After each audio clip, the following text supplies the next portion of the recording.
Kære publikum, velkommen til denne helt særlige aften her på Slagelse Gymnasium. Vi håber, at I vil nyde forestillingen, og vi beder jer opmærksom om, at der ikke er nogen pause. Dertil vil vi informere jer om, at stykket varer 1,5 time. Så sluk jeres telefoner og kom med alle drengene ned på tur til Jugoland. Vi ønsker jer alle en fantastisk aften.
Altså, man sidder der i flyveren i sin helt nye uniform.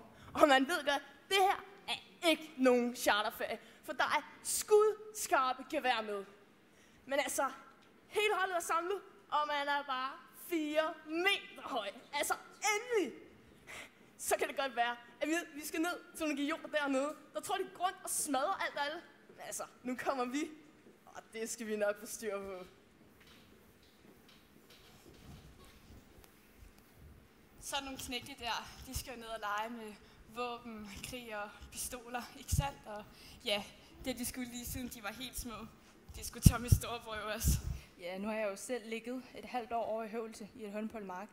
Så finder de sgu hurtigt ud af, at det ikke er det mest så morsomt, som dengang man legede nede i skolegården. Nej, men det må han jo så også selv finde ud af. Det er sikkert også sundt, at han lige kommer ud lige og får smagt lidt på det hele og fundet ud af, hvad det er, han egentlig skal. Ja, lær lidt om livets realiteter. Ja, Tommy har jo altid gerne været ingeniør, og det kræver sikkert en del arbejde med studie og kunne komme ud af fjerne om morgenen. Ja, det har der jo været nogle problemer med i løbet af handelsskolen. Ikke til at få ud af fjerne, var han. Der skal han nok få lært en lidt anden disciplin. Ja, for det... Men det så vi jo meget gerne, det blev til. Ingeniør, det er nok hans store drøm. Ja, han har jo også undersøgt, om han kunne få en lejlighed i Ringsted i stedet, og ja, så kunne han ligesom bo tæt på skolen og alt. Ja, og så er det jo også noget, der kunne ende i en lederstilling. Altså, så har det nok været endnu en af grundene til at melde sig. Der kan han sikkert få nogle kvalifikationer i den retning. Ja, så er det jo bare, om han ringer hjem til sin gamle mor, som sidder herhjemme. For hende kommer hun til at savne. Eller hendes kage. Ja, den får han færdigt ved undvære. Men jeg skal nok få sendt nogle stykker ned til ham, og sagde du ikke, at man kunne sende næsten hvad som helst med de nye pakker? Jo, men den bliver jo ikke meget frisk, når den når derned. Nej, men de må da have et forsyningsfly, der et eller andet, det kan komme med. Det ved jeg sgu ikke, om de vil sende en kage med. Altså, de har nok lidt mere alvorlige ting, der skal ned. Ja, hvis der er noget, der er mere alvorligt end en pakke fra sin mor, ja, så ved jeg det da ikke. Nå, da jeg lå over et hul på en mark i Høvelse, så var der én ting, der fik mig til at holde ud. Og det var et par gode varme sokker, som min gamle mormor havde strukket. Strikket? Hvad for noget? Det hedder strikket. Strukket? Nej, at strikke, jeg strikker, har strikket. Ja, men gode og varme var det i hvert fald.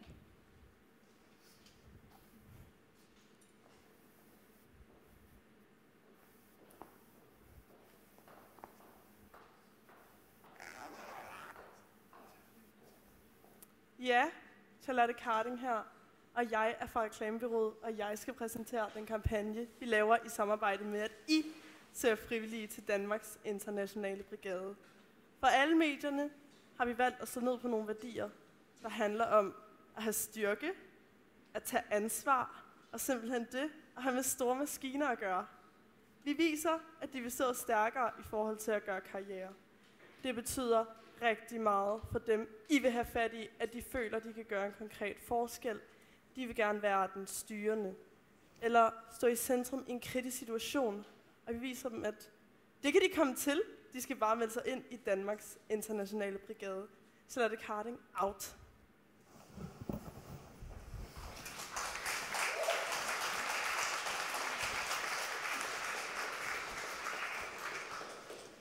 Flere af jer har spurgt, om vi kan træne jer til de forhold, I skal ned til. Hvorfor vi kun viser billeder af det og fortæller om det. Jamen, det kunne vi godt. Vi kunne sende jer ud på en mark og begynde at sende monterer ned over hovedet på jer. Men I ville vide, at det vil holde op, når øvelsen var slut. Men når I er dernede, så holder det ikke op, bare fordi øvelsen er slut. Der er det alvorlige situation, I skal ned til. Det er ikke ligesom dem, som jeg har hørt om, der kom til Cypern og lå og legede på stranden. Det her er krigslignende tilstand, hvor I skal ned og være med til at sikre den fred, så det her kan holde op. Og jeg er sikker på, at når I kommer hjem, vil I være blevet nogle år ældre end jeres kammerater, som har været derhjemme og studeret, læst bøger, spillet guitar og Playstation. Det her er en oplevelse, der er få forundt at få. Og I må huske på, at de danske soldater har ikke været i krig siden 1864. Så jeg vil på vegne af hele det danske forsvar ønske jer rigtig meget held og lykke. Gør et godt arbejde dernede, drenge. Pas på jer selv, og pas på hinanden. Men altså, det er flyveren, så er vi alle sammen bare med den samme følelse, at det her, det er kanon, det er for vildt. Og man løber ud af flyveren med sin nye rygsokgevær, og de råber, run, run, run, run! Og man tænker bare, altså, nu er det nu er vi her fandme.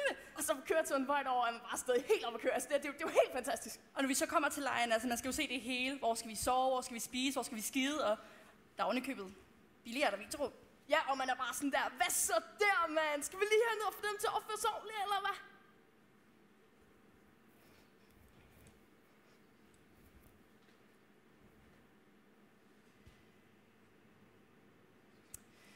Ja, de glor altid lige en gang, når de finder ud af, at den er god nok. Det er en kvindelig overordnet. Men så finder de jo hurtigt ud af, at det ikke gør den store forskel. De første 2 uger, de er hernede, er de helt urolige. De tror ligesom, de skal ud og redde hele verden, ikke? Men så finder de jo hurtigt ud af, at der er en hel del andet arbejde i det også, som ikke altid er lige ophidsende.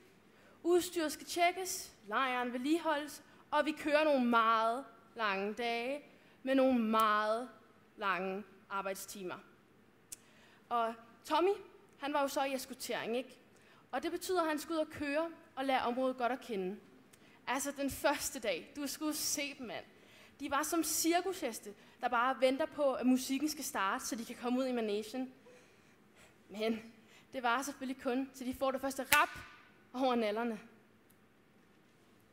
Men altså, nu er det gamle hold til hjem, og nu skal vi ud og køre alene i vores helt egen PMV. Det betyder pansret mandskabsvogn. Ja. Men altså, vi skal så eskortere kaptajn Jette Petersen over til afhænding og forsyninger over i lufthavnen, så vi skal rigtig få dametur. Det betyder jo så, at det er mig, der skal sidde ved rattet og holde øje med vejen, mens han får lov til at lave alt det sjove og sidde bag geværet og lege rigtig macho mand.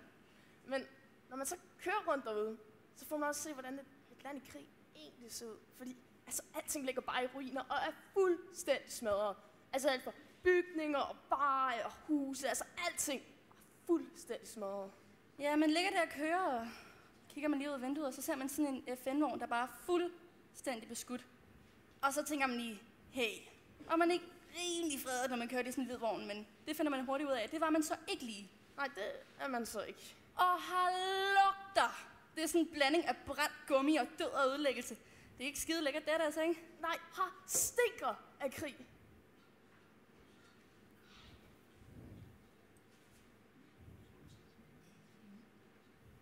Hallo? Hallo? Yes, hello. Hello, I am Colonel J. Peterson from Denmark, and this is my driver, Tommy Christensen. Yes, how can I help you? We are looking for supplies. We couldn't find them out there, and they sent us in to speak to you. Supplies? Which supplies? Yes, there was a plane sent to us with a container from Denmark yesterday. With the plane at 18:30? Yesterday? No, but plane, yes, but container? No, we have not received this. But that is not true. We know there was a container sent for us. Container? No, I have not seen this. I can look again, of course. I can ask, but according to these papers, there's nothing for you. You know, it is not the first time this happens. We know there was a container sent for us. No. We want our container. You are not allowed to take it. Hello, relax. We never take no container, you know. We do very busy job here, you know. Lots of planes, lots of supplies, lots of containers. But for you, with that plane yesterday, nothing. You know, I'm gonna make a report on this.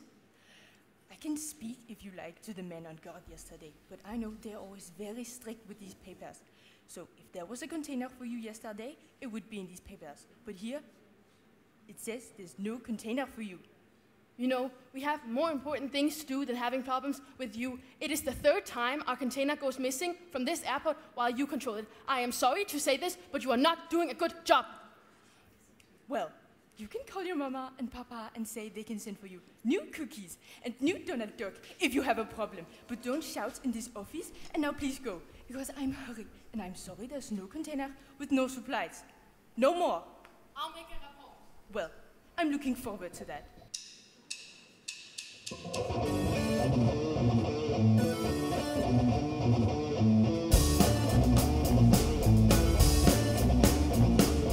Take this pink ribbon off my eyes. I'm exposed and it's no big surprise. Don't you think I know exactly where I stand? This world is forcing me to hold your hand. 'Cause I'm just a girl, all in a lonely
så på hele køreturen hjem var der bare helt stille, fordi madammen var ikke ligefrem i det bedste humør efterfølgende. Men det vil nemlig så nå frem til PMV-hallerne og skal til at få parkeret. Så står der en høne lige ude foran og glor. Og altså, vi begynder så at banke og råbe og skrige, for ligesom at få den høne videre. Men der sker ikke en skid. Så jeg stikker så hovedet ud af vinduet og begynder at råbe og skrige af den her høne. Og den er fuldstændig ligeglad. Og altså, folk omkring begynder at synes, det her det er hylende mor, så begynder at stå og grine. Og altså, vi begynder selvfølgelig også at sidde og snakke om vi skal grille den, og hvem der så skal have lovet. Men til sidst er der så nogen, der kommer og fjerner den her høne, så vi kan få parkeret.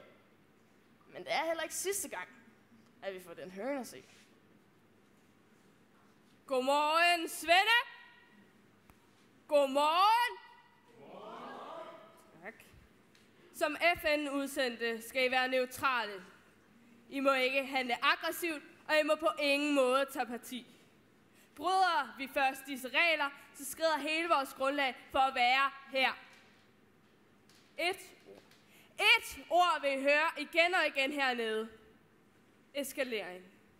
Kun hvis modparten eskalerer situationen, må I handle med magt. Og hvad betyder det så?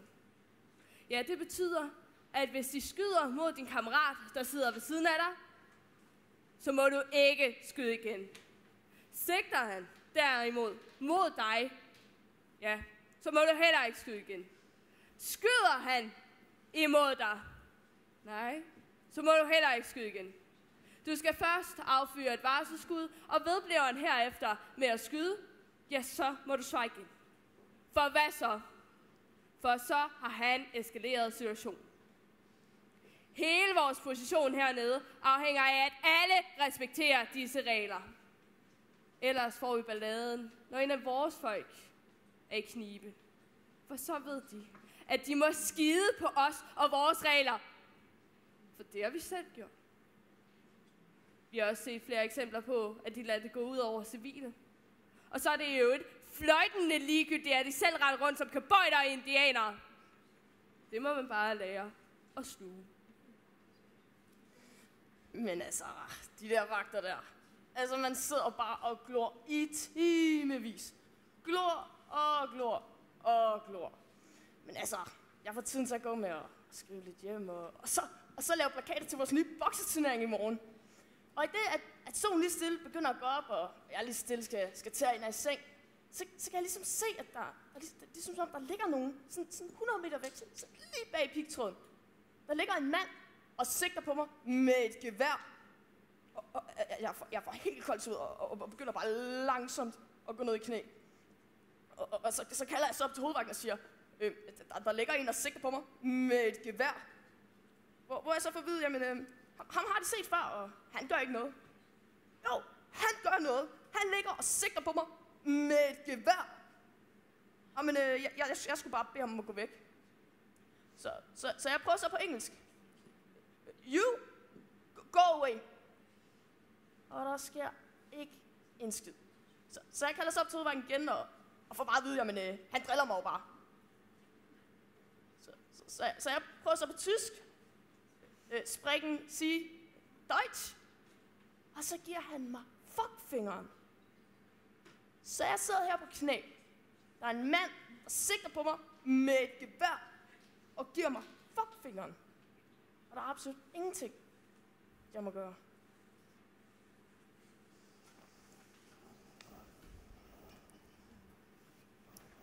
Selvfølgelig er det da svært, at han har taget afsted. Det er det da.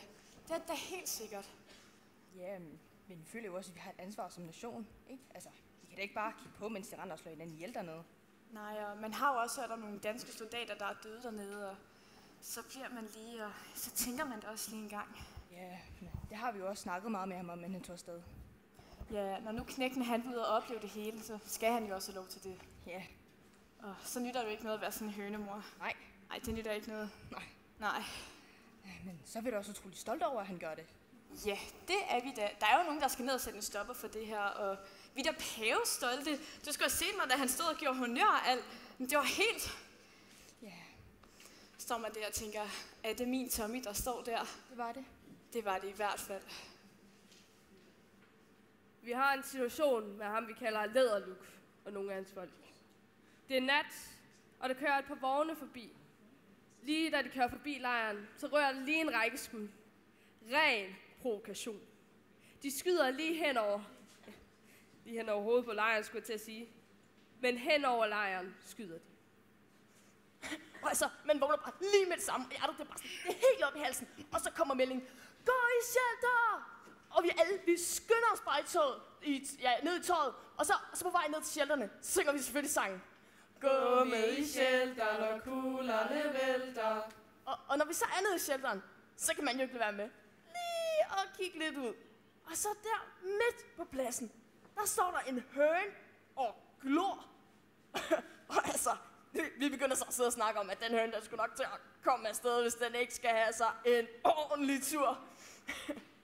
Men altså, vi finder så kameraet frem og begynder at sidde og filme. Vores vagt genkender nogle folk, der er medlem af den gruppe, der er styret af Læderluk. Ham har vores folk været nede og beskytte 2 dage forinden. Og så laver de det her nummer her. De har kørt igennem ild og vand for ham. Ren provokation. Jamen altså, vi beskytter dem om dagen, og de skyder efter os om natten. Jamen, hallo, det er jo fuldstændig tosset. Og man skal lade være med at tænke for meget over det selv, fordi så bliver man selv fuldstændig tosset. Ja, så lejren bliver meldt sikker, og vi kan få lavet shelter. Så står den høne, der skal stadigvæk. Altså, det er eddermame en god høne, så den skal vi sgu ikke grille nogen steder, nej. Det bliver sådan en slags maskot for os, fordi den er da godt nok modig, den der høne der. Altså, hvem er chicken her? Det er ikke hønen i hvert fald. Vi havde en situation, der nok må falde ind af noget af det mere delikate, vi har været ude for hernede. Vi skulle holde grillfest, og havde sendt 2 af drengene afsted efter oksekød til grillen. Ja, vi kører så tilbage til lejren, og vi har lige været ude og hente sådan en nyslagtet okse til grillen. Og nogle af de andre drenge, de havde så været en tur i Zagreb og lige fået afreageret på nogle lokale udere, men det havde jeg så ikke lige fået hørt om, så Tommy han giver mig et lille referat, imens vi kører. Åbenbart, så de fandme pruttet om prisen hos de der piger. Så Diller har fået 3 piger for 2's pris. Diller og 3 piger. Dumme svin, ikke? Men nu har han også sådan en overarm nede mellem benene, men det kører vi så lidt og griner af. Ja, så da vi så kører der, så skal jeg ligesom se, der ligger ligesom nogle over i vejkanten. Og altså, med det samme tænker man jo, det vi skudt på lige om lidt, eller får vi lov at køre videre? Ja, altså, vi kan jo ikke bare vende, så jeg vælger lige så stille at køre forbi ham. Altså, man er fuldstændig parat til at handle, hvis der skulle ske noget, ikke? Men vi kører tættere på, altså, jeg kan se ham mere og mere. Han ligger bare sådan helt nede i græsset. Ja, og altså, han er fuldstændig blodig, og så ligger han og vinker op. Altså, i sådan nogle her situationer, så er det fuldstændig ligegyldigt. Der skal man bare køre videre. Er du sindssyg? Nej. Men det er det, vi så kommer tættere på, skal ligesom se, at altså, han ligger helt nede i græsset, og han skriver bare fuldstændig, og der er blod over det hele. Og det er ligesom, om der er sprunget en granat lige ved siden af ham. Ja. Vi snakker jo lidt om, altså, hvad fanden vi skal gøre, ikke? Og vi bliver enige om, vi kan sgu ikke bare vinde og køre videre. Så Tommy går ud for at hente ham ind, og altså, man sidder med foden direkte på speederen imens. Ja, og i det, så går hen mod ham, og skal til at sige noget til ham, så kan jeg lige se, jeg kan genkende ham her. Jeg har set ham her før. Det er ham, der lå ude foran lejren og provokerer mig. Ham, der sigtede på mig med et gevær. Der er godt nok ikke noget særligt provokerende over ham nu, hva'? Og så lægger han og skriger, help me!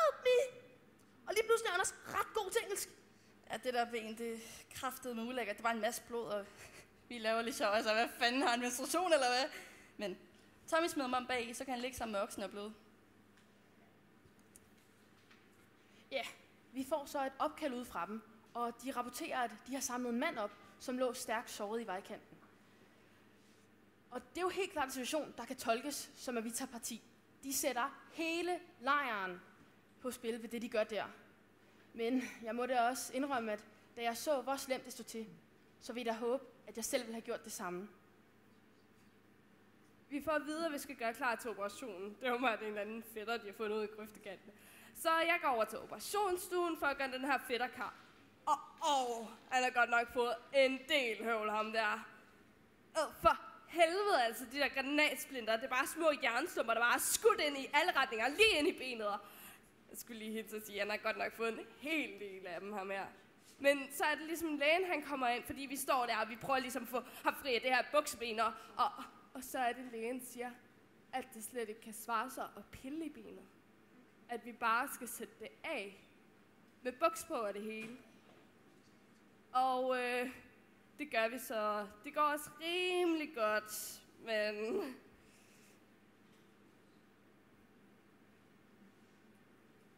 Jeg kan bekræfte, at vi har haft en serber liggende inde til operation. Det er meget vigtigt for mig at uddybe, at den eneste grund til, at vi står i denne situation, er, fordi den tilskadekommende selv har kastet sig ind over hegnet, ind til lejren.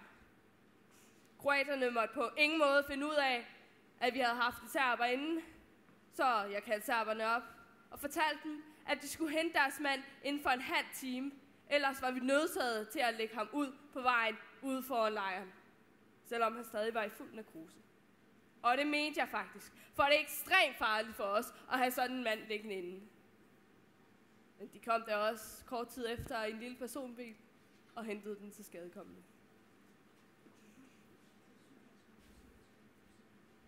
Ja, men vi skulle ligesom have gjort rent i en hulens fart, for vi ville gerne med til den her grillfest der, og vi ligesom gået og glæder os til hele dagen. Men så er det ligesom, der stadig ligger det der ben der, vi har sat af, med buks på og sådan størrelse 45 der, ja. Men der er ikke lige umiddelbart nogen af os, der ved, hvad man gør med sådan et. Det er jo pisklamt bare at smide ud eller sådan noget. Og så er det, der er en, der foreslår, at vi skal lægge det med ud på grillen. Eller give det til hundene. Seriøst, mand! Og så er der en anden en, der siger, at det er bare ligesom en negl. En negl, der er klippet af. En negl med sko på. Jeg er så lige kommet ud af badet, og jeg får så at vide, at han er blevet ordnet, og vi har sluppet af med ham igen. Og så står vi tilbage med det her ben. Altså, jeg kommer over med det forslag, at vi kan jo bruge det som reservedel. Og der er faktisk mange, der synes, det er en rigtig, rigtig god idé. Og der er nogen, der gerne vil gøre plads i fryseren.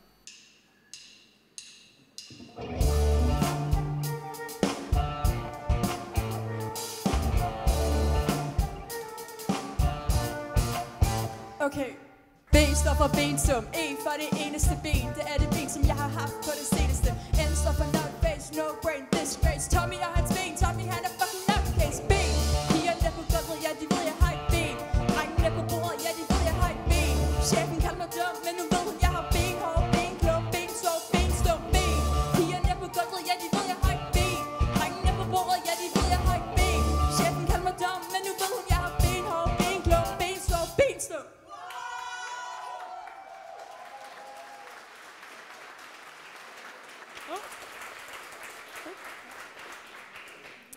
Ja, jeg er jo fungerende feltpræst, og jeg står ligesom lige midt i oksestegen, da jeg får den her ret uappetitlige nyhed om det her ben. Og der er nogle af dem, der griner hen til mig og spørger, om jeg ikke har lyst til at holde en lille begravelse for det her ben. Og det er jo ikke særlig morsomt eller sjovt. Altså lige midt i maden. Jeg kan kun sige, at vi fik skilt os af med benet på behørig vis. Jeg kan kun sige, at vi fik skilt os af med benet. Ja, godmorgen! Jeg har et par ord, jeg gerne vil sige omkring hønen. Fordi mange af os synes, at vi er sko mod karakterstyrke. Og var et forbillede for mange af os andre kyllinger.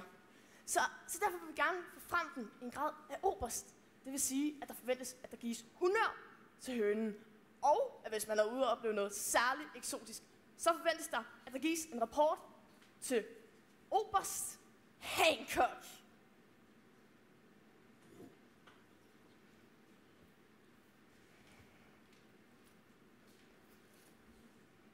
Det er post 4. Ja, Christensen. Der er en lille gruppe på 3-5 personer, der nærmer sig lejren. Hvor langt fra lejren er de? Omkring 20 meter. Men altså, den ene af dem holder de andre op med et gevær. Altså, skal jeg gå i kontakt? Har han forsøgt at kontakte dig? Nej, men altså, han har presset en helt ind i pigtråden, og der skød han en. Han skød en så for det i lejren. Du skal ikke gribe ind. Stop! Stop! Christensen, er du der? Ja! Du forholder dig passivt. Men altså, han har presset dem alle sammen helt ind i pigtråden, og han tror dem. Han har trådt et skridt tilbage. Jeg har mulighed for at sætte skud ind. Du skal ikke gribe ind. Der skød den næste. Jeg har stadig mulighed for at skyde. Hvis du skyder ham, bliver det kun værre. Der skød den tredje, og den tredje sidder fast i pigtråden. Tommy, du forholder dig passivt. Hvis du prøver at redde de her civile, vil de kun tage endnu flere. Men der er en tilbage. Hvis du skyder ham, bliver det kun værre. De vil tage hævn. Der skød den sidste. Du lader ham gå. Der er ikke mere, du kan gøre. Han bliver stående. Du lader ham gå. Han står der stadig. Han vinker til mig. Nu går han. Christensen. Han er væk. Hør på mig. Ja. Du gjorde det rigtige. Ja. Ja. Hvad er status? Vi sender en femmerid over. Så vi har 3 dræbte liggende nede i lejren, og en, der sidder fast i pigtråden, og ja, han er vist også død. Du gjorde det, du skulle. Ja. De bliver mere og mere sindssyge. Til sidst, så skulle vi ind og hente lige op inden for vores egen lejr. De har skudt dem ind i vores lejr. Ingen respekt, mand. Overhovedet du. De er jo sindssyge. Det er der ingen, der kan holde ud. Men altså, er vi til grin eller hvad? Her kommer der tror, at der er nogle fælles spilleregler, og bare en lille bitte smule respekt. Men nej, det er sgu lige meget, om det er serber eller det er kroater, om det er gule eller de er grønne. De er altid lige så tosset oven i låget. Altså, man skulle tro mig med på skjult kamera. Hej mor, det er Tommy.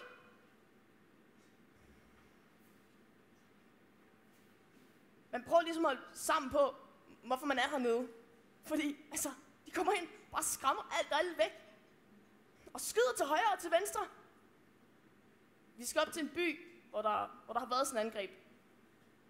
Ja, altså, de fleste er egentlig allerede flygtet. Det er egentlig bare gamle mennesker, der er tilbage. Dem, som simpelthen ikke har kræfterne til at flygte. Og, altså, de har bare fået nogle ordentlige tæsk. Og de ligger bare sådan rundt i gaderne og bløder. Ja, jeg var så med Tommy og Niels ude at køre. Jeg har altså ikke så meget at sige. Og selvom man bliver vant til lidt af hvert, så vender jeg mig altså aldrig til de der angreb der. Men jeg prøver ligesom at hjælpe en, der har fået en ordentlig omgang høvl.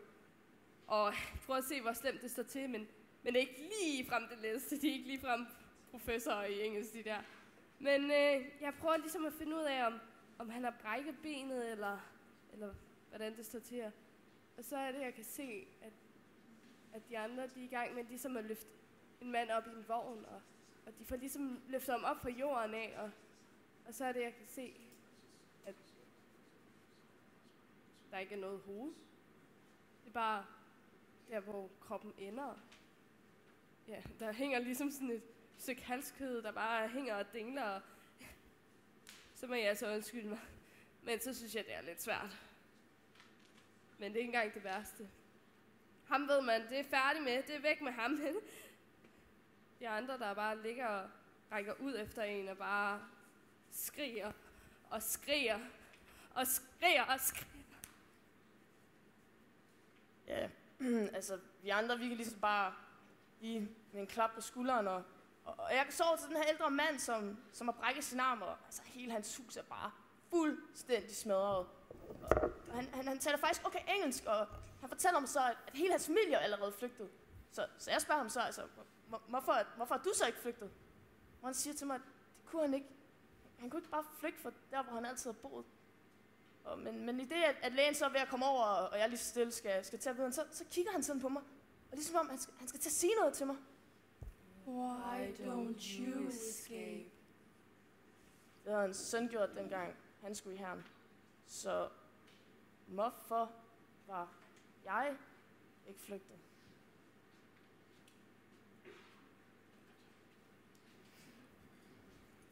Ja, der er ikke ligefrem feststemning i lejren, når drengene kommer hjem derop fra.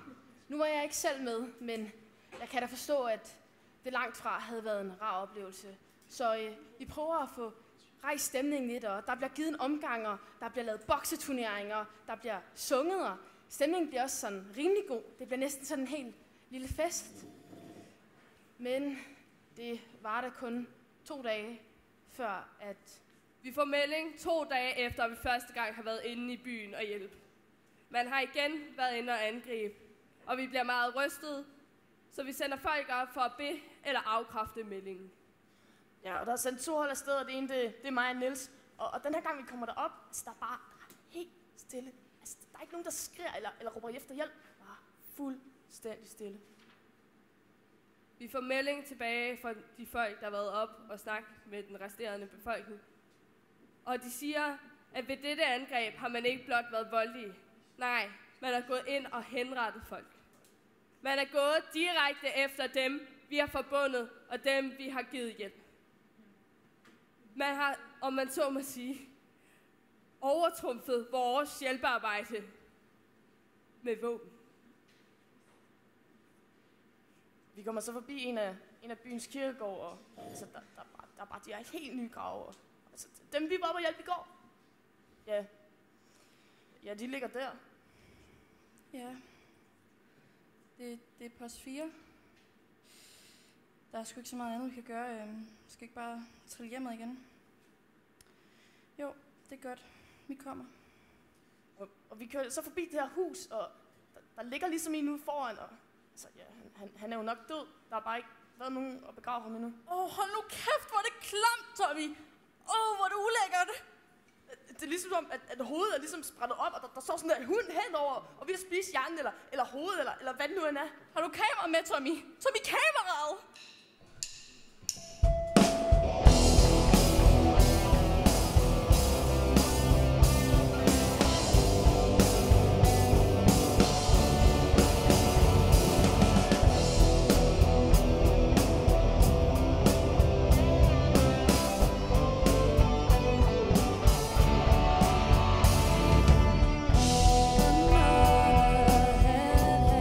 Slowly, childish, slowly.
tager så lige en snak med Tommy igen.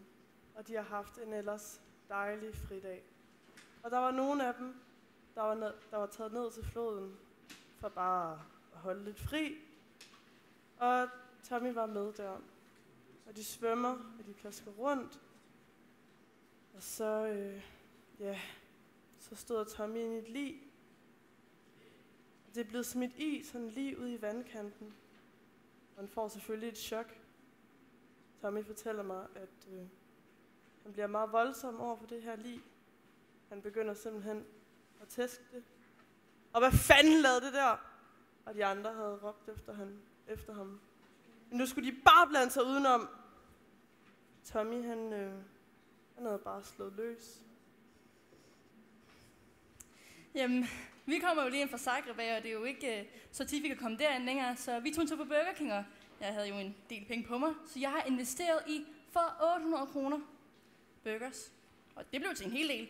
Så jeg tænker, når vi kommer tilbage til lejren, så holder jeg sådan en lille aktion over de her burger, hvor jeg smider dem alle sammen i fryseren, og så en efter en tager jeg den op, smider den i mikroovnen, og så holder aktion på den måde. Og jeg tænker godt, det kan ryge op i sådan en rimelig heftig pris, sådan en whopper der. Ja, og vi kører så også lidt og snakker om det lidt kulørblad, at Niels han læste højt om i går. Og der stod blandt andet noget omkring Fremmedlegionen, og hvordan at nogle af franskmændene har taget nogle af dem med herned. Og altså, de er jo splitter ravne gale. Der er bare en lille bitte smule mere respekt for dem, fordi de tager sig godt nok nogle andre beføjelser. Ja, der var jo en situation hernede med sådan en snigskyt, og dem fra legionen, de havde så fundet ud af, hvor han lå, og de havde så taget op og besøgt ham, og ikke noget med at skyde sådan helt vildt, bare taget en snak med ham, og på en eller anden måde overtalt ham til at springe ud. Der var så lige 27 etager ned fra der, hvor han lå, så der er ikke særlig mange snigskyt tilbage længere. Ej, de er rimelig rå, de fyre der. Ja, og vi kører og griner lidt af legionærerne, og ham snigskytten, de var ud, og så kan man bare høre sådan lidt. Og altså, vi stopper med at snakke lige med det samme, og Niels begynder bare at sætte fart på og råbe op til mig. Nu skyder du fandme, Tommy! Det behøver så egentlig ikke at melde mig om, for jeg er allerede i gang med at sende varelskud op i luften, og allerede der hører jeg et skud mere på vognen, så jeg sætter bare den retning direkte mod ham. Den bygning, han skyder fra, en vi kender rimelig godt, og vi ved, der ikke bor nogen civil deroppe, så man risikerer egentlig ikke rigtig noget ved at skyde, så det æder med bare med at trykke til. Så jeg sætter bare en serie af skud stadig, mens Niels giver mere og mere fart på. Altså, jeg ved jo ikke, om jeg rammer ham, men vi kommer da i hvert fald videre. Hold nu kæft, hvor vi skreg grin. Afsted med os, du. I sådan nogle situationer, hvor der har været skudveksling, der gør man det, at man sender en patrulje op for at inspicere området og se, om der er tegn på træfning.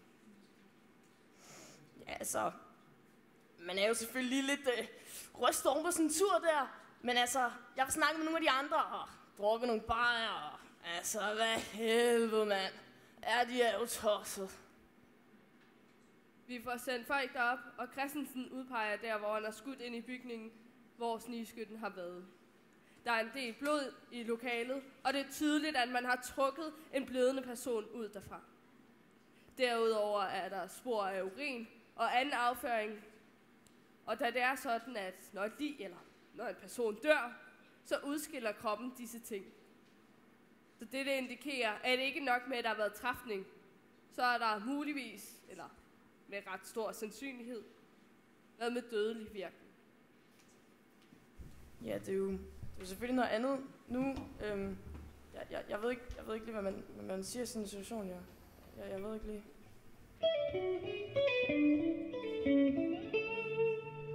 Jeg har det Else. Ja, jeg stod også lige og ventede og tænkte, at nu måtte det snart være. Hvilken de sokker? Nå.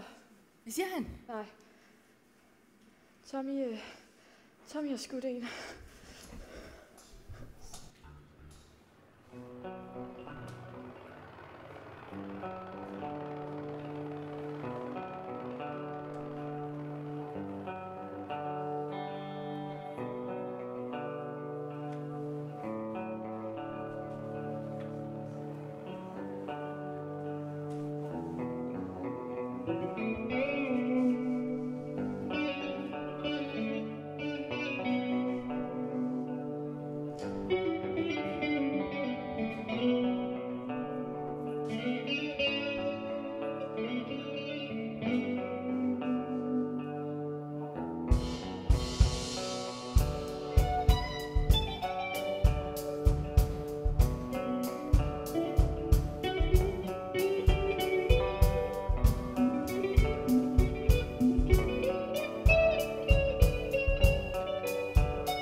Tommy, da I ankom hernede, så gav I alle sammen hinanden et løfte om, at vi skulle have Anne mand med hjem.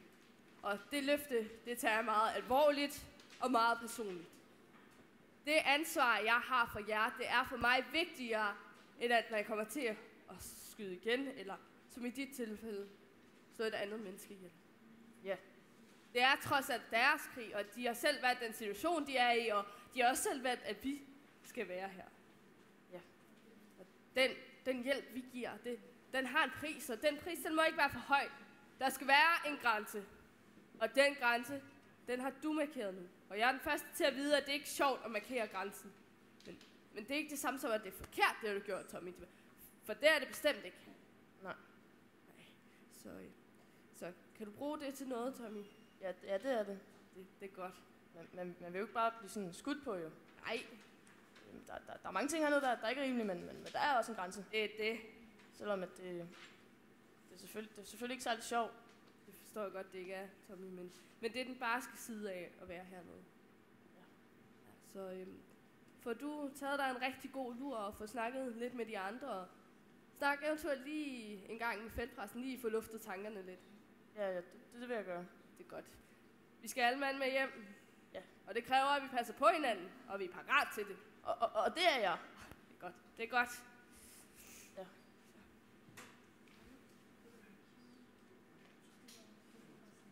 Ja.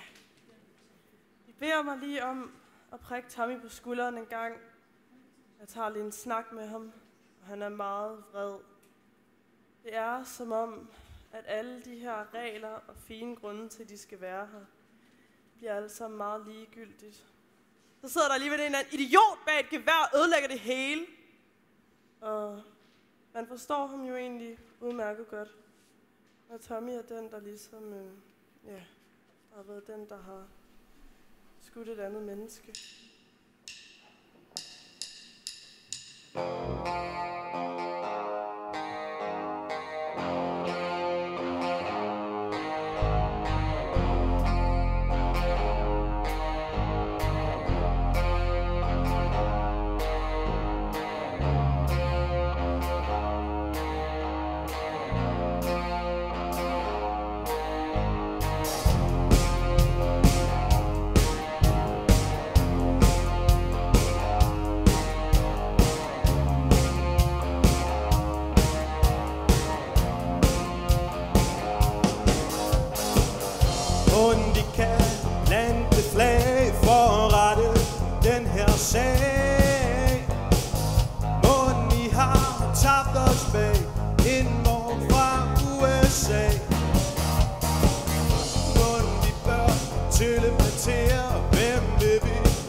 spørger igen og igen.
Ja, nu var det snart ikke længe, før en af drengene, de skal hjem. Så vi har planlagt en lille fest, og der skal grilles skatter, og det skal være ude på den store plads i de gode vejr.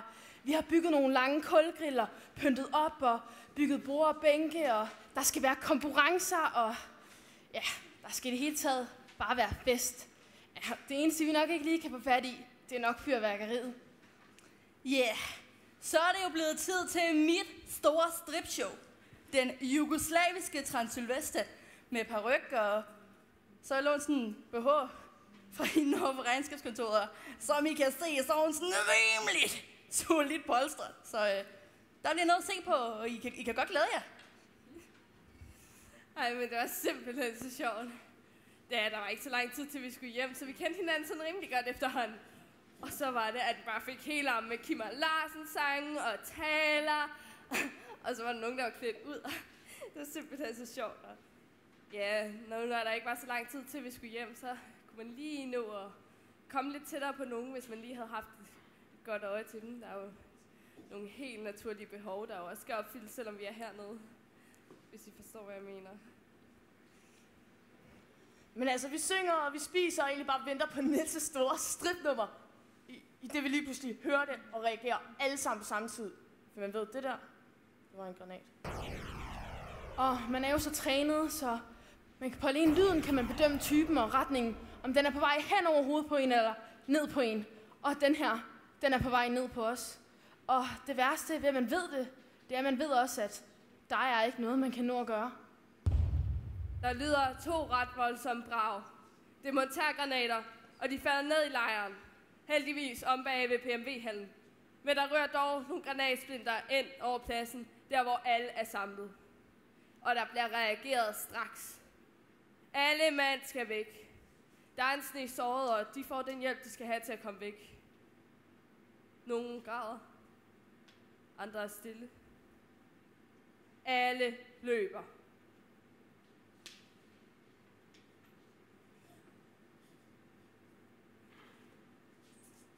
Ja, for jeg havde så siddet ved siden af Tommy under hele middagen. Og jeg bliver bare vildt forskrækket, at det her sker. Så jeg krammer bare ind til ham, og så er det bare, vi skal væk. Så vi rejser os op, og så er det Tommy stopper.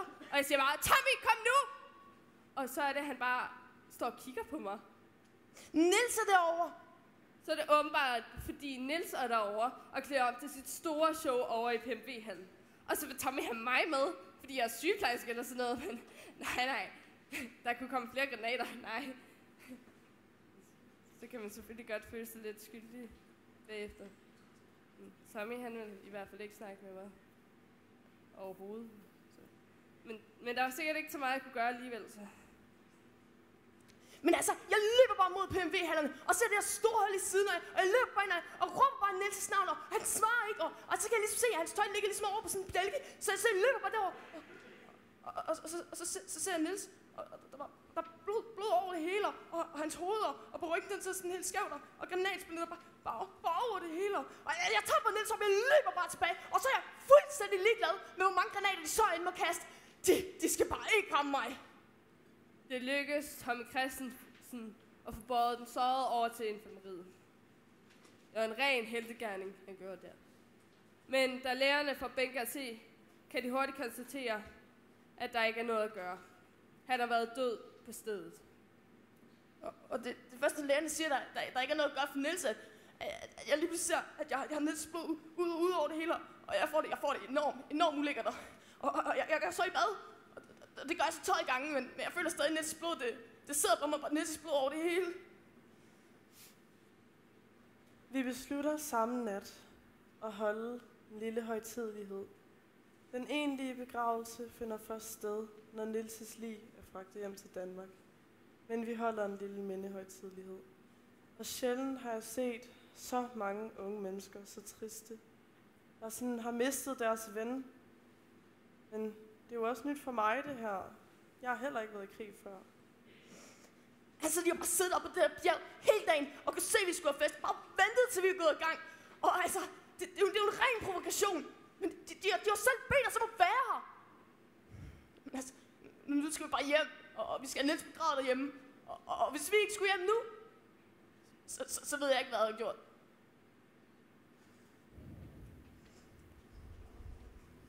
Man har gået der og ventet. Jamen, det var helt, og Tommys søster var med derude, og nogle af vennerne fra handelsskolen, og der var flager.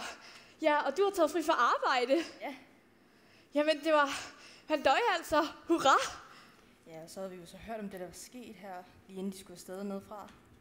Ja, at de nænder at gøre det. Der tænkte vi også, nu skulle vi have knækket hjem, og det kunne ikke gå stærkt nok. Nej, det kunne det ikke. Men så endelig, så var han der. Ja, der knep man lige en tåre. Ja.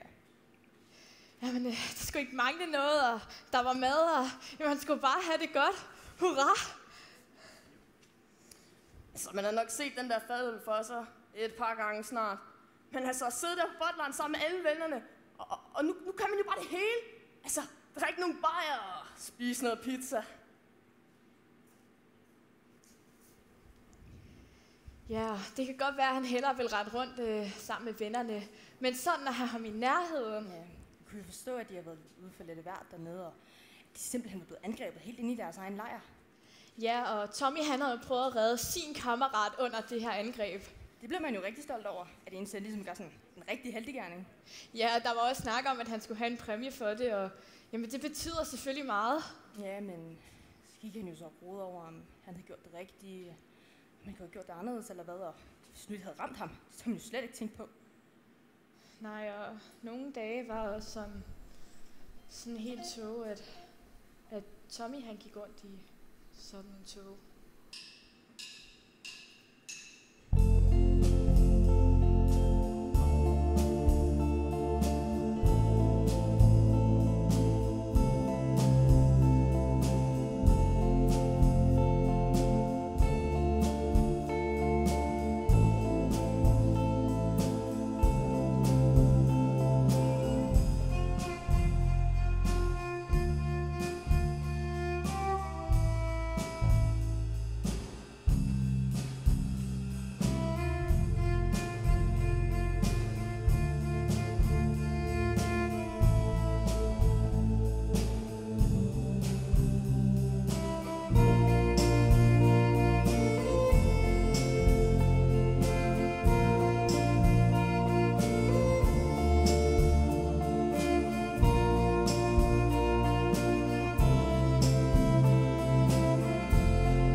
og så får man en eller anden medalje. Tom Christiansen har gjort tjeneste, og folk er bare så så glade i låget. Men altså, der er ikke nogen, der bare siger tak, eller giver en klap på skulderen. Der var heller ikke nogen, der vi landede. Det er ikke ligesom, når håndboldpigerne lander, og alle er så glade i låget. Men det var heller ikke dem selv, der skal derned. For det, hvis det var dem selv, der skulle derned, så de nok ønskede sig en lille bitte smule mere respekt, forståelse, taknemmelighed.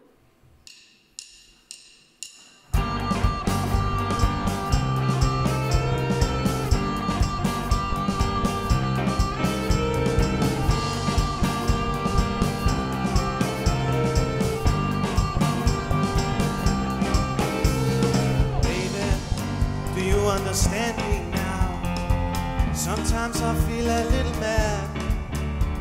Well, don't you know that no one alive can always be an angel? When things go wrong, I seem to be bad.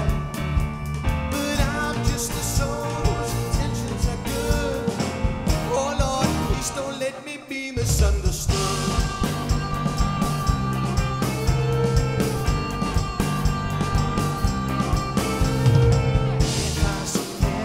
I want you to know that I never meant to take it out on you. Life has its problems and I've got my share, and that's one thing I never meant to do. Oh baby, don't you know I'm just human, and I got faults like any other man. And sometimes I find myself alone and regretting some foolish thing I've done. But I'm just a soul whose intentions are good.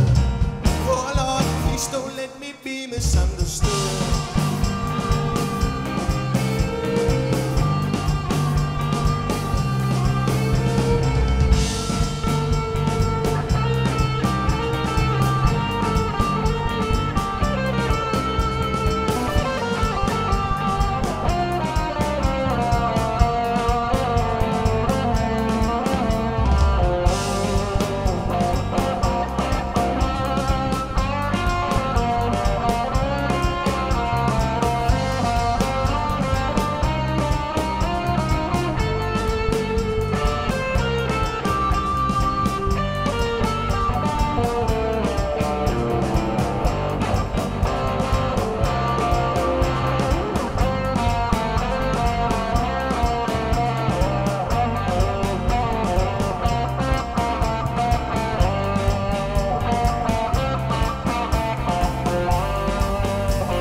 Står man der til Niels begravelse, og altså hele holdet er jo samlet. Og vi tænker alle sammen, at vi er godt nok sluppet billigt. Men vi er også alle sammen bare så snot forkælet og står på halene mellem benene. Men altså nu, så jeg tænkt mig at søge ind på officerskolen og ligesom prøve at gøre karriere den vej.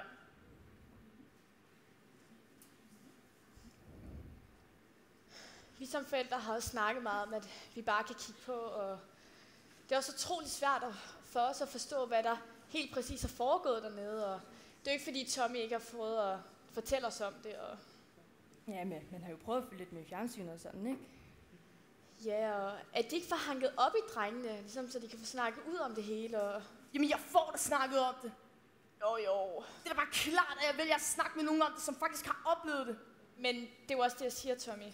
Ja. Jo, men det er jo også godt, du ved, I bliver hjulpet lidt på vej, og det er lidt svært for os, du ved, at det er hårdt for jer.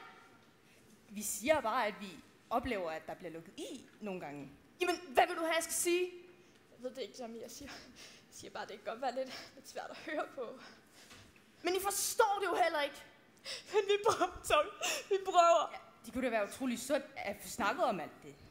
Jeg får da snakket om det. Jeg snakker da ikke om andet sammen med de andre. Men jeg siger jo til, at jeg godt kan fortælle jer om det. Så hvad er det, I så gerne vil vide? Jeg ved da ikke, hvad jeg vil vide, Tommy. Og hvad jeg ikke vil vide. Jeg siger bare, at det er lidt svært at høre på. Ja, altså, vi siger bare, at det godt kunne prøve at blive sat lidt i system måske.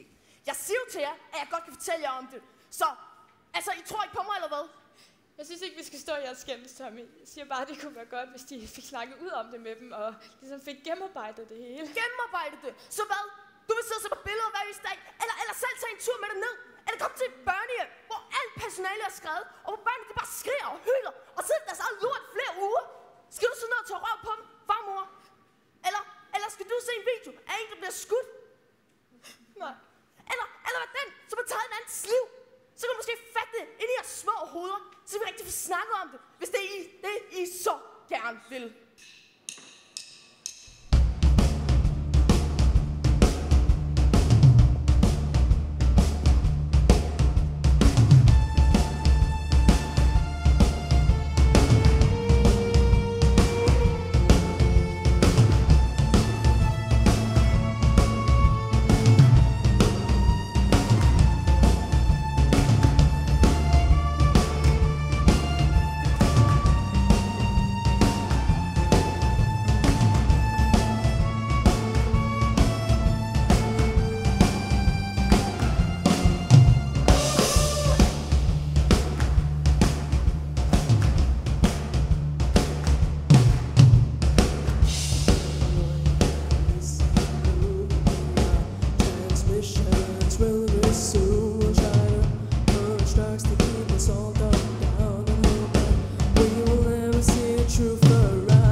vi havde siddet på Crazy, ikke? Og det havde sådan lige været den første, så der var sådan kort gang i det hele, ikke? Og så sidder mig og pigerne sådan derovre ved karaoke-scenen, ikke? Og så kommer der de her fyre ind, og de er sådan rimelig lækre, og de har sådan været i hæren sammen, og de var sådan ret hurtigt sådan charmeret sig ind på os, og vi laver lidt plads i sofaen og sådan, og så spørger de, om vi skal med op og synge karaoke.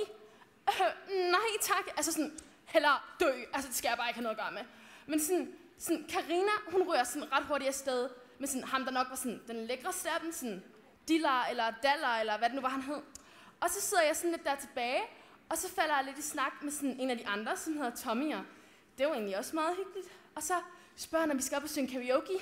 Nej, men så danser vi lidt i stedet for. Det var også hyggeligt nok. Så sådan, senere på aftenen skal vi så sådan have noget pizza slicing. Og så kommer vi ind på det her pizzeria, og der er sådan propfyldt cheddar. Altså sygt lang kø. Og det er sådan ret sent, ikke? Så folk begynder sådan at skubbe lidt, ikke? Og Tommy han siger til dem, at nu skal de også slappe af. Og så kommer vi sådan endelig op og skal bestille, ikke? Sådan endelig, ikke?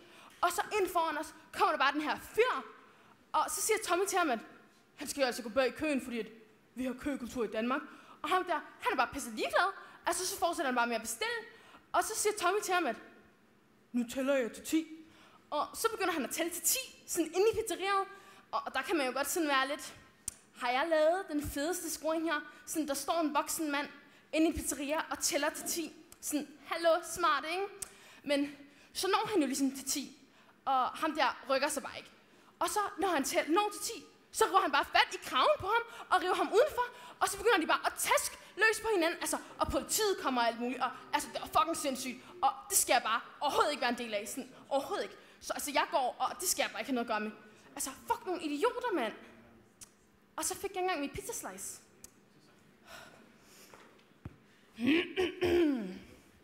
Vi fra officerskolen på grund af afslaget med den hændelse, der skete i februar. Det er jo klart, at vi altid indhenter oplysninger fra politiets strafregister, inden vi optager folk. Og den slags opførsel, den er ikke acceptabel. Så det blev et afslag. Og sådan er det.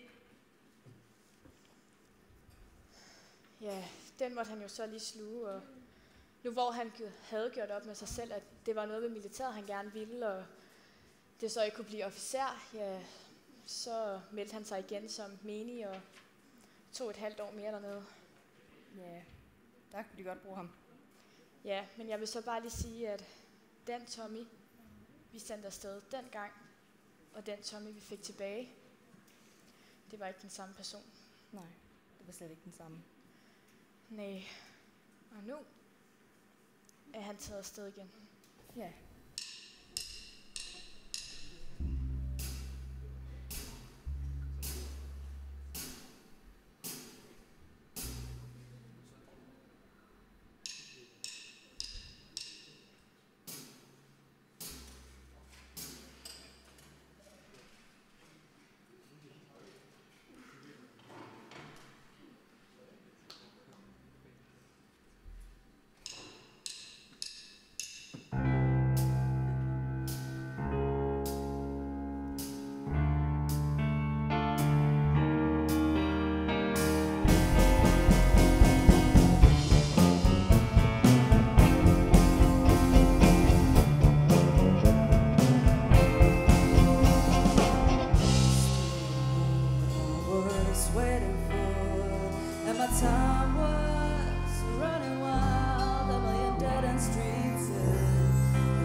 So I turned myself to face me, but I never caught a glimpse of how the others must see the faker.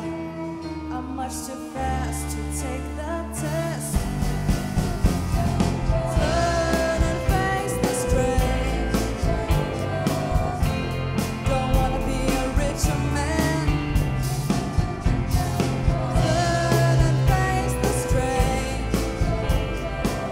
It's gonna have to be a different man. Time may change me, but I can't change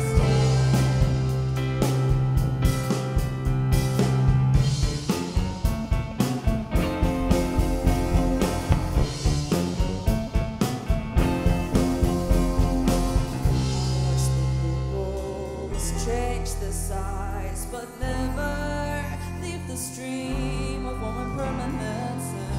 And so the days flow through my eyes, but still the days seem the same.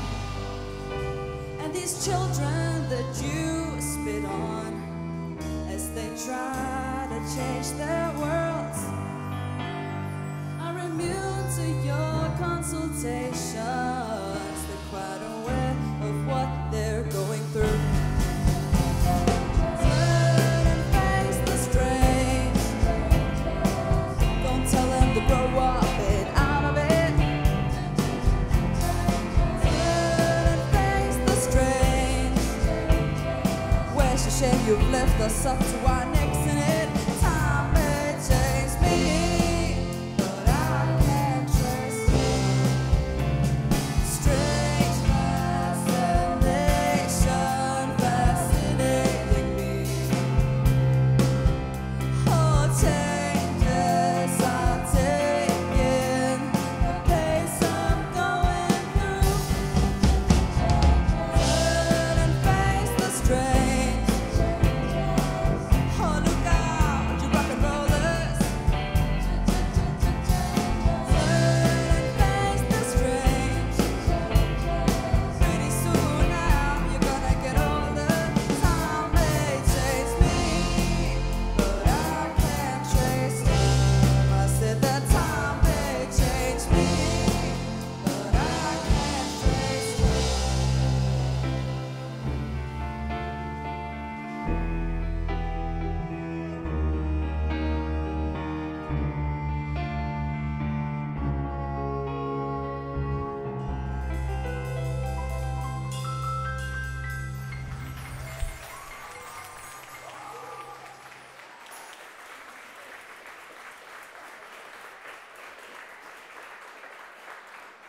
Det var kort tid før vores første årlover. Jeg kendte ham efterhånden sådan rimelig godt, og noget snakkede om, at han ville på en eller anden tur. Men det er nok første gang, at der er nogen, der har hentet et telt ude for lageret af. Han ville på campingtur.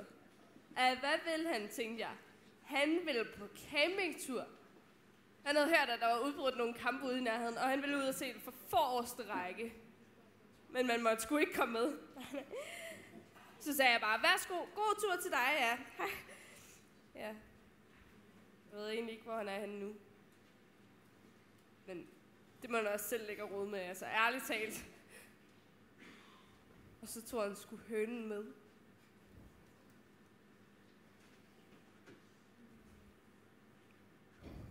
Vi kan bekræfte, at en dansk soldat under tjeneste i det tidligere Jugoslavien har handlet uden for reglement under en orlov. Han forlod lejren onsdag i sidste uge, og vi ved endnu ikke, hvor han er taget hen, eller hvad hans formål er, så mere kan vi på nuværende tidspunkt ikke sige.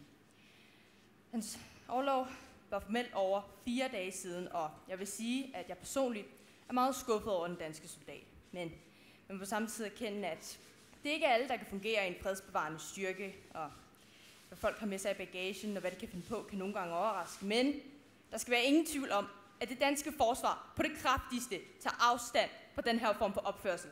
Det kan vi simpelthen ikke stå inden for. Og vi vil have en meget alvorlig snak med ham, når han kommer tilbage, hvilket han forhåbentlig snart gør.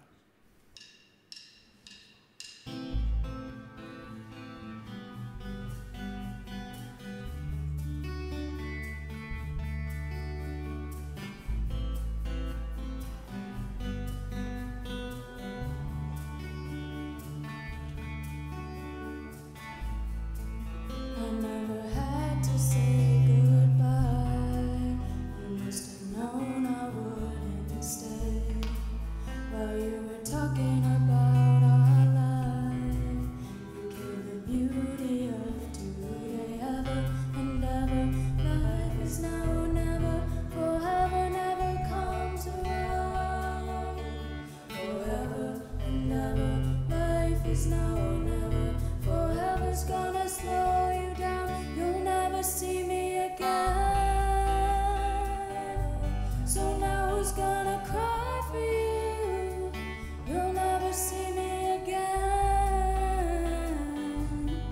No matter what you do, you'll never see me again. So now who's gonna cry for you?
Tak skal I have, publikum. Og nu, eftersom det jo er premiere, så er der lige nogle formelle ting, vi lige skal igen. Og jeg vil overrække mikrofonen til Lotte. Tak, Thomas. Tak. Ja, sikkert en masse lys her. Men rigtig hjertelig tillykke med premieren. Sikke en forestilling. Og så mega aktuel i den tid, vi lever i netop nu. Og så er den jo også super velspillet. Det er jo altså imponerende, som i år efter år formår at få talenter til at blomstre, siger jeg til jer, der sidder der. Og det er bare som om, at skolekomedien bliver bedre år efter år. Så tak skal I have for det. Jeg bliver også... Ja, skal vi ikke lige klappe af det?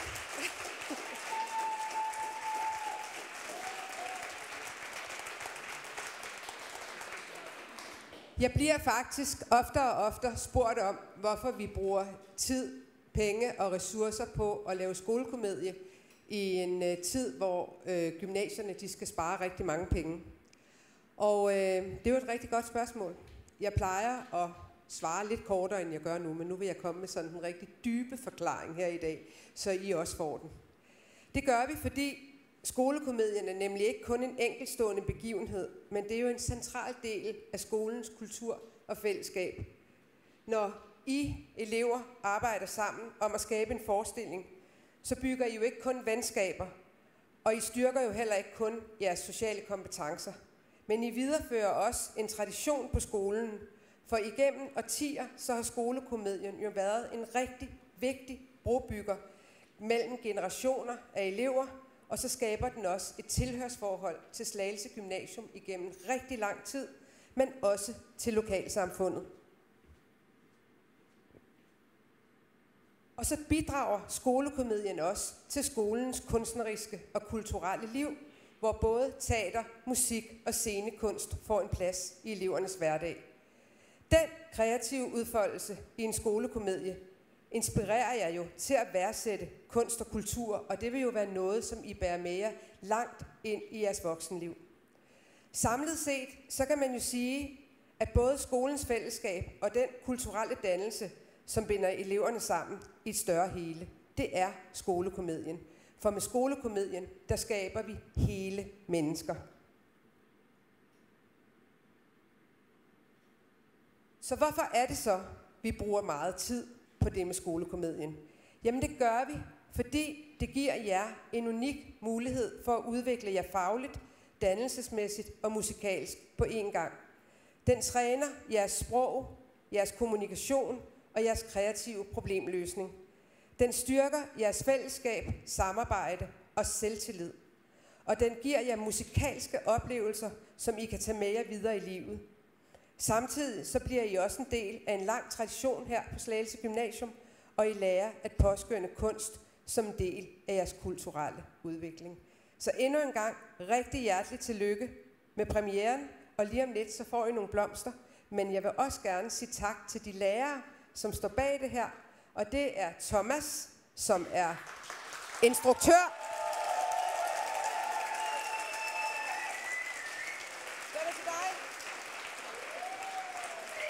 Og så er der Anton og Jan, som står for musik.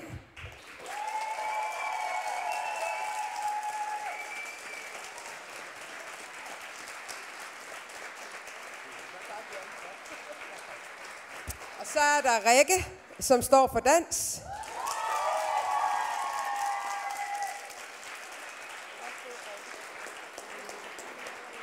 Og så er der Maria, som har stået for scenografien sammen med en hel masse elever.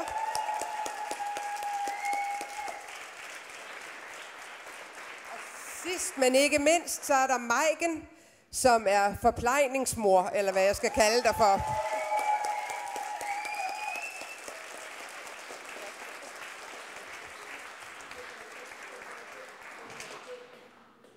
Og så er der jo alle jer. I skal også have en lille blomst, så nu kommer jeg rundt med sådan en lille hvid rose til jer. Det kan være, der er nogen, der vil hjælpe mig med at dele den ud. Ja, gør du det? Skal du have det? Tak, og tak for de fine ord, Lotte. Jeg kan komme med rigtig mange yderligere grunde til, hvorfor man skal lave en skolekomedie. Det, som I kan se heroppe, det er det, som vi dyrker og rigtig gerne vil dyrke. Det er det, der hedder fællesskab. Skolekomedien er en mulighed for eleverne at være en del af en kreativ, innovativ gruppe, der sammen stræber mod det samme mål. Et endeligt produkt af vores skolekomedie. Alle trækker på samme hammel og kører mod målet. I er kommet i mål. I har gjort det helt fantastisk. Det har været en fornøjelse at arbejde med jer fra dag 1. I har haft en super indstilling og givet den max til hver øver, hvor vi har været sammen. Det vil jeg gerne takke jer for. Jeg synes, I alle hele vejen rundt har gjort det helt fantastisk. Tak skal I have.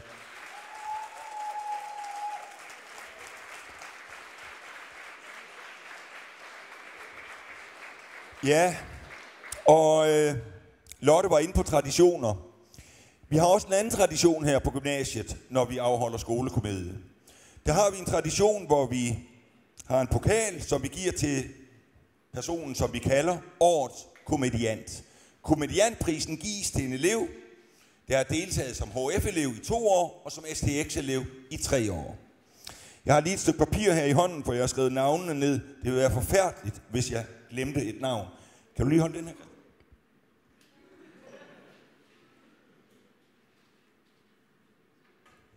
Og jeg vil gerne bede, hvis ikke lige at komme frem, så i hvert fald rejse sig op.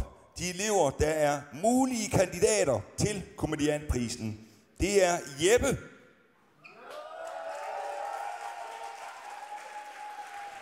Max. Victor. Agnete.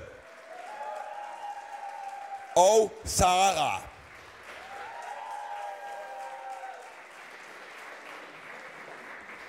De 5 elever, det er så STX'ere alle 5, og de har jo deltaget i 3 år.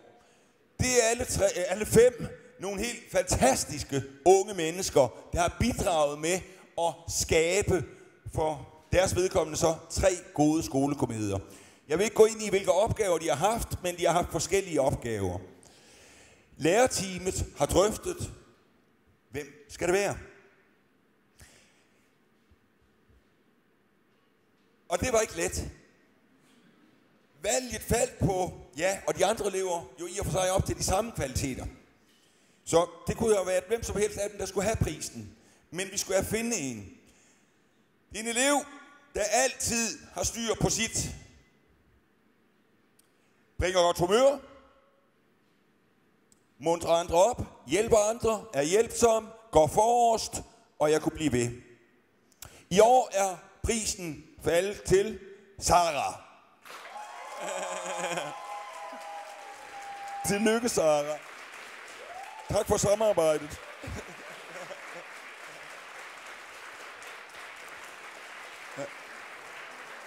Det var som sådan ordene herfra. Så vil jeg høre ad, om der er nogen, der er interesseret i at få mikrofonen. Det var der. Værsgo. Okay, Vi dansere vil bare lige sige et ekstra tak til Rikke for den dejlige person, du er. Og sige tusind tak for, at du altid er så støttende og hjælpsom, når vi skal lave de her ting. Og vi vil gerne sige tak for, at du altid sætter vores behov forrest. Og det værdsætter vi virkelig, virkelig meget. Og du er bare sådan en kæmpe tryghed for os, når vi laver det her projekt. Og derfor har vi taget en lille gave med til dig.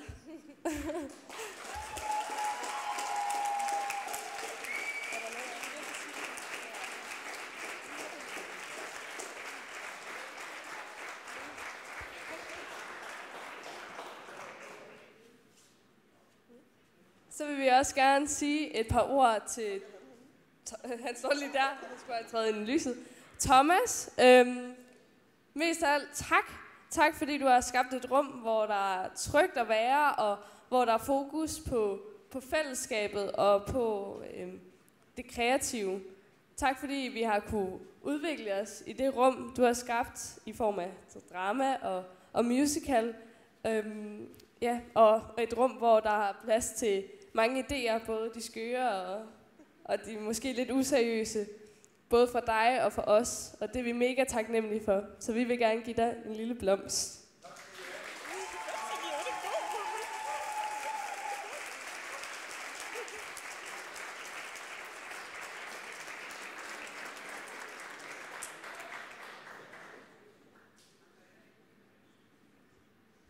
Og det var ordene. Så vil jeg gerne afslutningsvis tak publikum. Tak for jeres opbakning og støtte. Tak.